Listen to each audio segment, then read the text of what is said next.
Preciosos são os caminhos pelos quais a hierarquia divina conduz nossas almas.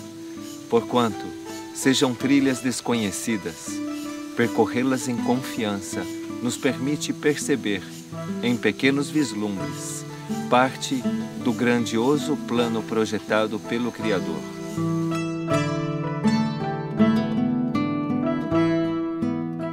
Hoje, responderemos a um novo pedido da hierarquia celeste, especificamente de nossa Santa Mãe Maria, que nos convida a contemplar, sob a luz de um grande mestre, um aspecto do amor divino, a sublime compaixão, entregue à humanidade alguns séculos antes do nascimento de Cristo.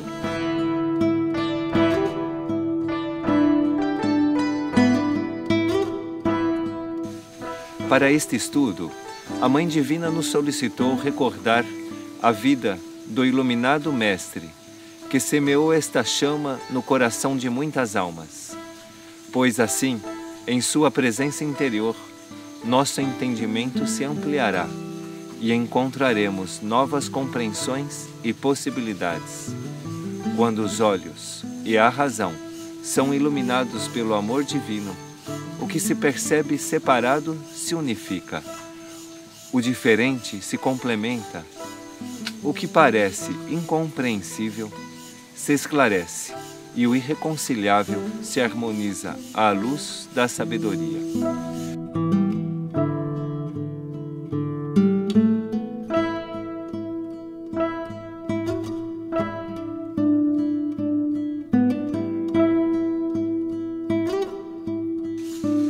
Por isso, os convidamos a descobrir a sublime compaixão, unidos ao Mestre da Compaixão, o Buda Gautama.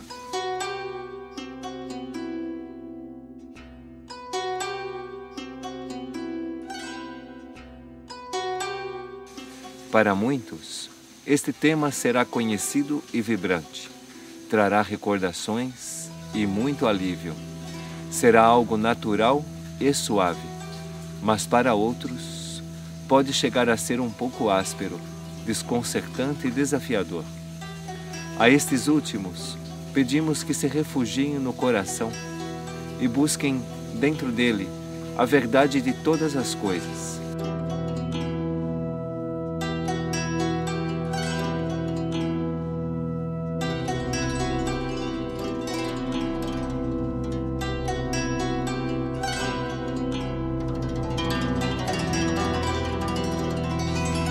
Sabemos que Deus é pleno em misericórdia e compaixão e que demonstrou desde as origens da humanidade, enviando excelsas consciências em nosso auxílio. Auxílio que alcança sua expressão em Buda e em Cristo.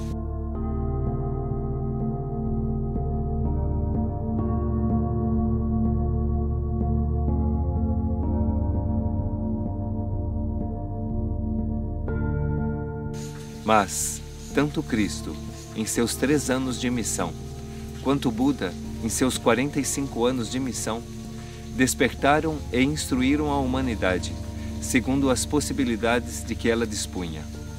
Com seus ensinamentos renovadores, certamente desafiaram a mentalidade e a espiritualidade da época. Mas, sem dúvida, cuidaram de não cruzar certas fronteiras. Velaram por dar uma nova instrução, mas por não cegar com a potência da luz divina os frágeis e sensíveis olhos de seus discípulos.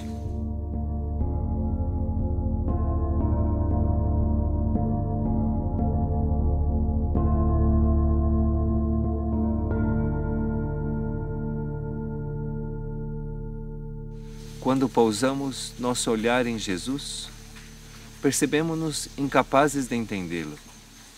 Quando olhamos Buda, também nos damos conta de que não conseguimos entendê-lo. Será este mínimo grau de humildade e de honestidade que nos permitirá nos aproximarmos de forma verdadeira dos seus ensinamentos.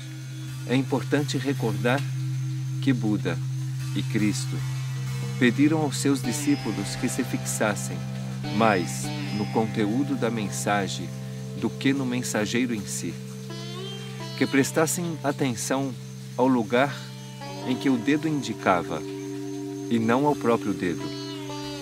Se seguimos essa instrução e olhamos a natureza de Cristo e a natureza de Buda, em ambas encontraremos o oceano infinito do amor e da sabedoria divina.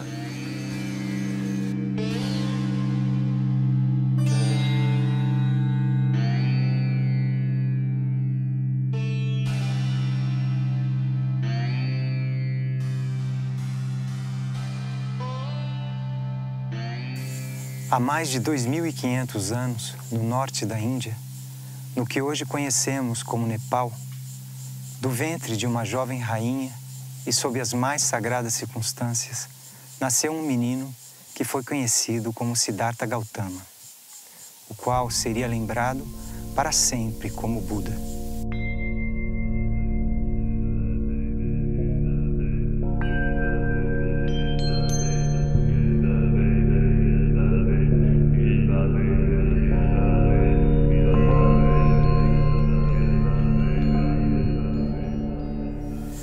Buda é um nome honorífico dado a quem despertou e alcançou a mais completa e perfeita iluminação espiritual. Siddhartha Gautama, o Buda da compaixão, foi um dos tantos auxiliares divinos enviados por Deus para a salvação do homem. O Buda é uma vertente do amor divino, uma fonte de luz e sabedoria que brilha no céu espiritual da humanidade, guiando milhões de almas em seu caminho de redenção.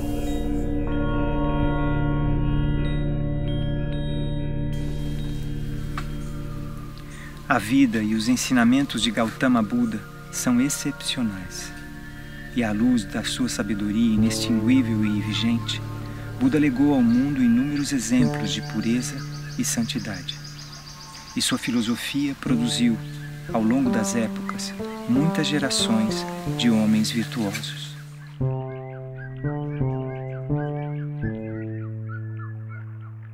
A humanidade não possui biografias precisas do Buda. Os primeiros relatos de sua vida foram escritos vários séculos após sua morte, porque naquela época sua história e instruções eram transmitidas de forma oral. Quando sua biografia se verteu ao papel, os iniciados guardaram as profundas verdades de seu lado simbólico e das alegorias da história popular. Assim, muitas passagens de sua vida, como sua concepção e nascimento, contêm os míticos e arquetípicos emblemas dos grandes salvadores do mundo.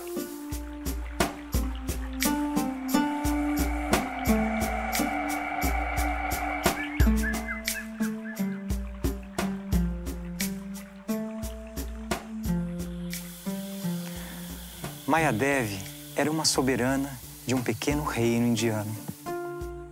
Certo dia, teve um sonho no qual um elefante branco lhe oferecia uma flor de lótus. Em seguida, o elefante ingressava em seu ventre pelo lado de seu corpo. Quando a rainha compartilhou esse sonho com os sábios, eles interpretaram que um menino nasceria e seria um grande governante que conquistaria o mundo, ou seria um grande santo que alcançaria a iluminação. 10 luas após esse sonho, nasceu Siddhartha Gautama. E 7 dias depois de seu nascimento, Mayadevi, sua mãe, morreu. Seu pai o criou com muita delicadeza e o cercou com todo tipo de luxos inimagináveis. Conhecedor das profecias e temendo que seu filho se tornasse um homem santo, o rei criou ao seu redor um mundo artificial para que os olhos de Siddhartha nunca conhecessem o sofrimento, nem percebessem as dores do mundo. Por 30 anos não conheceu mais que gozos e deleites. Resguardado em seus palácios, não conheceu a existência da doença, da velhice ou da morte. Aos 16 anos de idade, seu pai o casou com uma prima da mesma idade, de quem se enamorou profundamente. Yasodhara, sua esposa, deu à luz Rahula, filho unigênito do príncipe Siddhartha. Conquanto seu pai fizesse todo o possível para que Siddhartha não percebesse a realidade da maioria dos seres humanos, com 29 anos, o jovem príncipe viveu o que denominou de 4 encontros. 4 momentos através dos quais entra em contato com realidades que nunca antes havia visto e que mobilizaram profundamente toda a sua concepção do mundo e sua postura diante dele.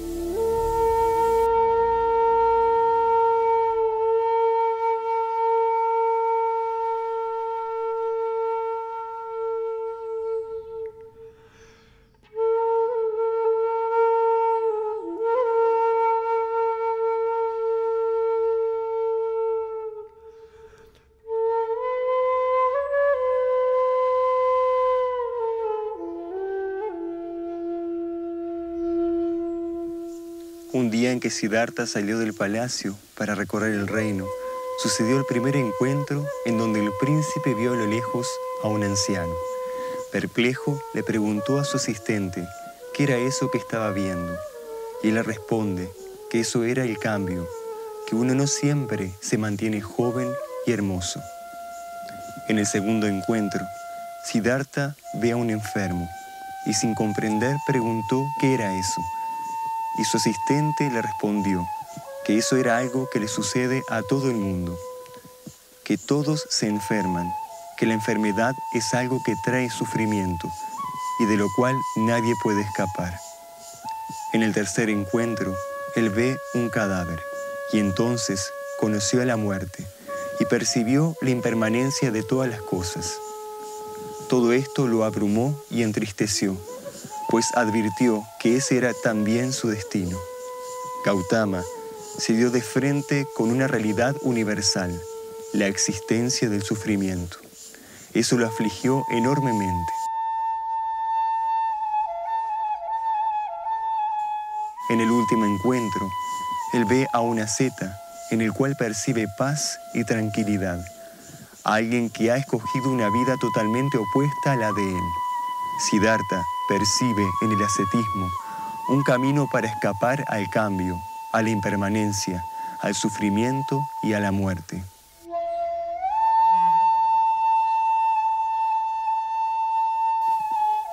Estos 4 encuentros cambiaron para siempre la vida de Gautama, su destino y el destino de toda la humanidad.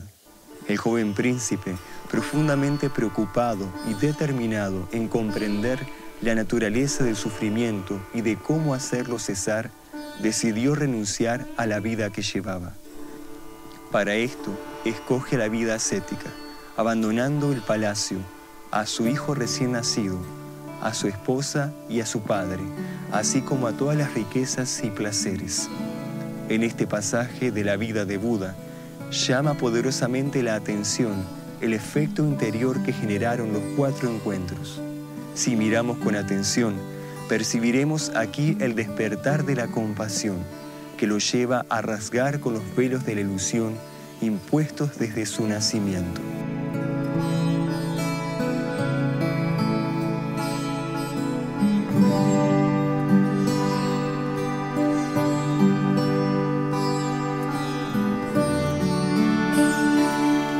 Habiendo renunciado a la vida palaciega, Gautama experimentó el más arduo y extremo ascetismo.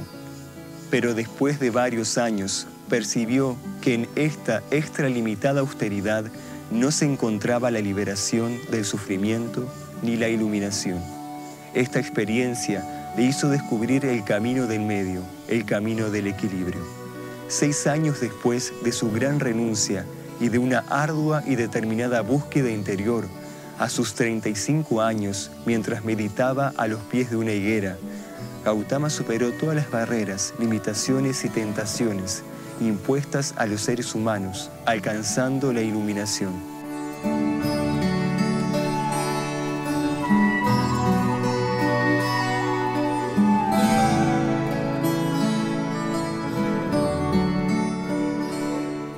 Con la iluminación adquirió también la más perfecta sabiduría y por consiguiente la completa comprensión de las causas del sufrimiento y de cómo trascenderlo.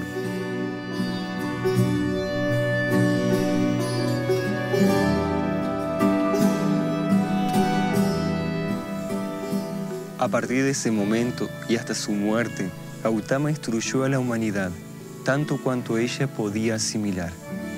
Entre sus enseñanzas encontramos las 4 nobles verdades y el noble camino óctuple.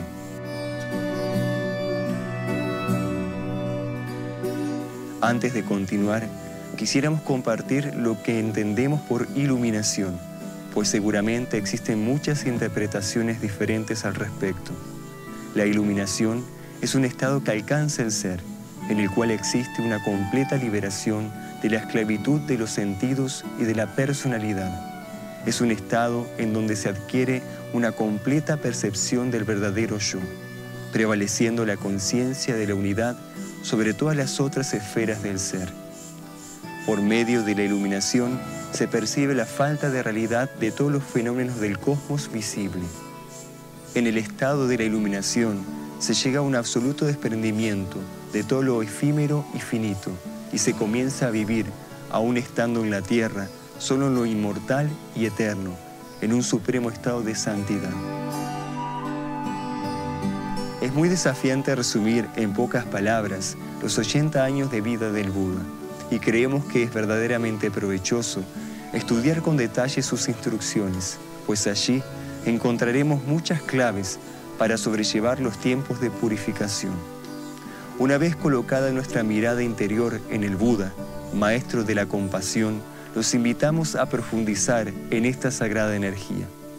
Permitamos que su apacible semblante, sus ojos de sabiduría y su luz infinita eleven nuestro entendimiento hacia la sublime compasión.